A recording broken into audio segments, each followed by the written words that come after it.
defending, I think it's like.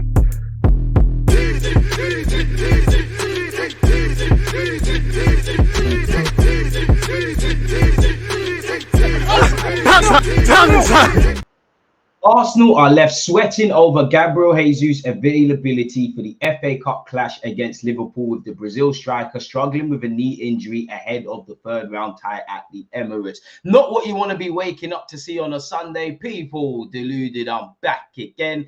Immediately, I hope it's nothing too serious. It does seem like this is a regular theme with Gabriel Jesus picking up injuries since he signed for Arsenal. He doesn't get many. We know he had that lengthy one last season. In this season, he's picked up 1-2 knee injuries. It's not what you want to hear with your star striker. It's not what you want to hear at this current climate where we're struggling to keep players fit, question marks over players who are available in terms of fitness. And I think every Arsenal fan would like a few additions. And definitely in the game against Liverpool, where Jesus tends to do quite well statistically against them, definitely in the FA Cup where we've won it 14 times, we want to win it 15 times. This is not what you want to hear. Obviously, we'd all know that we'd love another defensive body, another midfielder, a potential winger, and we know we're not going to get a striker in January, but this is something that has to be said in relation to that. I'm actually getting ready to go play Sunday League football, people. And then I thought, quick video stuff. Don't forget to hit the like button, comment and subscribe your thoughts across everything we discuss. And don't forget, live from 4 p.m, because kickoff is at 4:30. I'll be live to do a watch along at the time of making this video with you lot.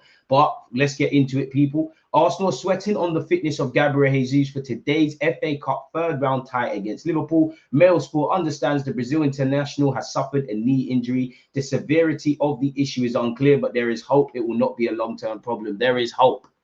There is hope. Hope doesn't go far in life, really and truly, and the severity is unclear. So we have to hope for the best and prepare for the worst. And if we have to prepare for the worst, then the Kai Havertzes, the Trossards, the Martinellis, probably Eddie Nketiah will all probably be in contention to play up front today, and however long Jesus is out, really and truly. The development means Jesus is a doubt for today's crunch clash at the Emirates Stadium. If Jesus misses out, it will be a blow to Mikel Arteta's side, who are hoping to return to winning ways following a run of 2 successive losses. And hopefully the FA Cup is a welcome distraction, people.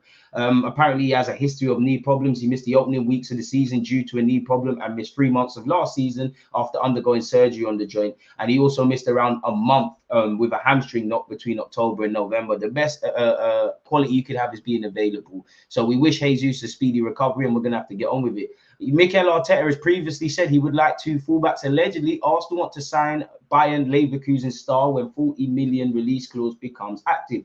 Arsenal may hold off on signing a new fullback this month, as they are pursuing a deal for Bayern Leverkusen's Jeremy Frimpong in the summer, according to reports in Germany. I think he technically counts as homegrown. I'm sure, despite being a Dutch international of Ghanaian heritage, I'm sure he played in England. And I do like him. Obviously, you see him in the final third. He is quite good. He's performing for a great Leverkusen side where Xabi Alonso is taking them to higher heights and is challenging for the league. We do know there's a release clause that comes into effect in the summer. I would like to go into next season with suitable defensive options, but I do think we need some. I don't think it'll be him, but I do think we need something in January, because we can talk about signing a striker in the summer and this guy's a target for next summer and that guy. And I'm all for that. I understand sometimes you can't make certain moves. But our season, I'm exaggerating a bit, but the season is quote unquote in the balance. We've got it all to play for. At the time of making this video, we're hoping to go to the next round of the FA Cup versus Liverpool. Again, we all know we're out of the League Cup, and the Premier and Champions League are pipe dreams, but as long as you have a chance, you have to fight. For what it's worth, though, Arteta is keen to strengthen his side in the January window, particularly after a recent blip, which has seen them lose back-to-back matches and drop to 4th place in the Premier League table. A new striker and central midfielder are both on the agenda, but Arteta is also keen to bolster his options at fullback. His plans for the season were dealt a blow in Arsenal's very first match of the campaign with the Community Shield, when summer signing Jurgen Timber was forced off with an ACL knee injury that continues to keep him sidelined. We all know Tomiyasu has now gone off to the Asia Cup, and Zinchenko himself has picked up a calf knock, and we don't know when he will be back, if he's even back today, people. That has intensified Arsenal's need for a new fullback, but Arteta will not rush into buying someone just for the sake of it, and could even wait until the summer to bring in his preferred target. According to German newspaper Blind, that player is Leverkusen star Frimpong, who has established himself as one of the best attacking fullbacks in European football. oh, what's this? The 23-year-old has netted 5 times and laid on 6 assists in the Bundesliga this season, which puts a goal contribution every 120 minutes, despite being a defender. He does not fit the typical mold of fullback Arteta usually goes for, given that he's more of an orthodox wingback who rampages up and down the flank rather than coming inside and contributing to build up play effectively as an additional midfielder, as Zinchenko and Ben White so often do. I hear that, but Zinchenko, obviously, is a centre mid. He probably had to be taught that.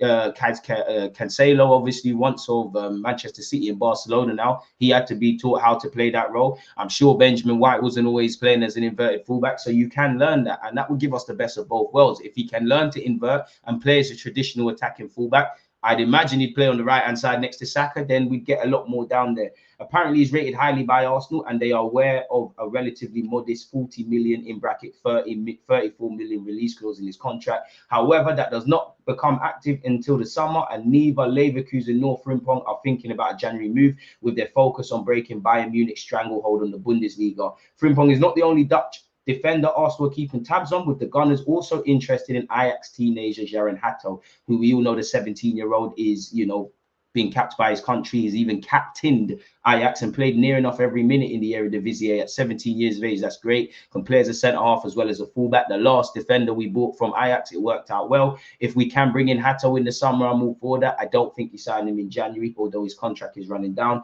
Hatto will not come cheap, particularly in January, and what limited funds Arsenal do have available this month are likely to be focused on signing a new striker. Every article, some says the priority is a right back, a left back, a centre back, a midfielder, a winger, and a striker, and we're going to keep going on a merry-go-round, really and truly. But that's in relation to Jesus and Jeremy Frimpong. Arsenal allegedly have set price for Eddie Nketiah amid transfer interest from Premier League sides. Apparently, we've told Crystal Palace just how much it will cost them to sign him in January. I mean, the 24-year-old has started 2 Premier League games since October. He has 5 goals and 3 assists across 19 top-flight matches this term, people. I like Eddie. I still think he can improve. I just don't think he's the guy. Arsenal want to recruit a new striker in January and have made Ivan Toney their #1 target, but must offload some players if they are to bring in new faces. Nketiah could be one of the first through the exit door, with Arsenal putting him up for sale at a price of 30 million, according to the Daily Star. Should Arsenal offload the Highland Academy grad Nketiah, it may help the North Londoners in their quest to land Toney, who registered a hat-trick for Brentford's under-21s on Saturday behind closed doors as he's getting closer and closer to fitness. He's actually is ineligible to play until the Nottingham Forest game on the 20th of January. And apparently Brentford have priced him at 100 million for January. So they're evidently just trying to price him out of a move, people. He's got 18 months left on his deal. He's changed new agents. Thomas Frank, the months prior was quite, in my opinion, acceptant on selling him. He still seems a bit acceptance, but I think there's a bit of games playing. As we know, Brentford are fighting relegation in the Premier League. I don't think they get relegated, but they're 4 points last time I checked off the drop zone. They've lost Mbuemo to injury. Wieser has gone off to AFCON. They've stood behind Ivan Toney, so they're probably saying, you know what, Toney, come back, show the world that, this 8 months, can be forgotten. Show your quality, and then in the summer, we'll be a bit more flexible in relation to the price tag, which probably get a deal in the 60s, in my opinion. Arsenal plan to sell Kieran Tierney, people, and he won't be recalled, as the man said. I mean, we all know Tierney's days, unfortunately, at the Emirates are numbered, and we've seen it prior, but the man himself ruled out a return from Sociedad to North London in January amid our crisis. Charlie Patino, who scored for Swansea in the FA Cup, allegedly Juventus have sent scouts to watch him, people, and it seems like they won't leave him alone. The secret scout has spoken. He said 17-year-old striker Agustin Ruberto is now training with River Plate's first team after pressing for Argentina at the recent Under-17s World Cup. I told you this guy is good.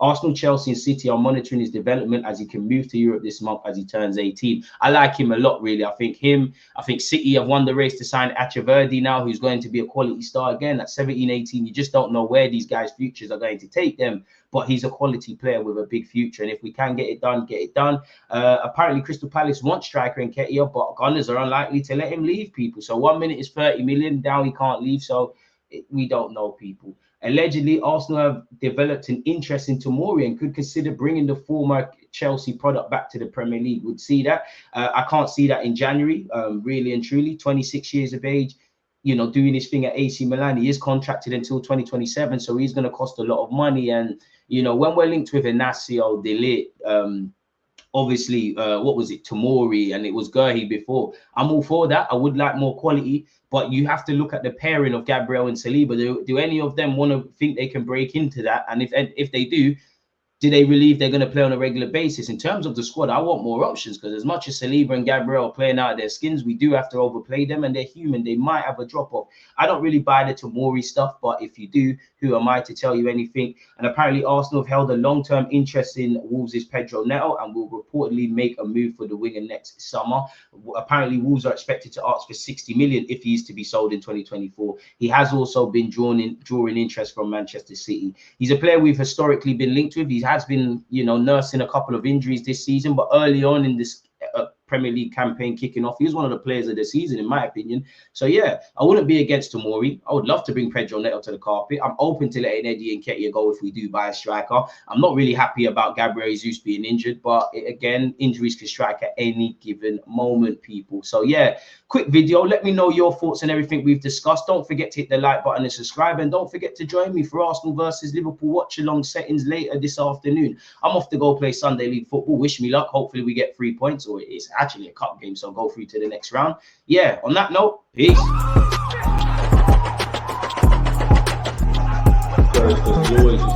I think it's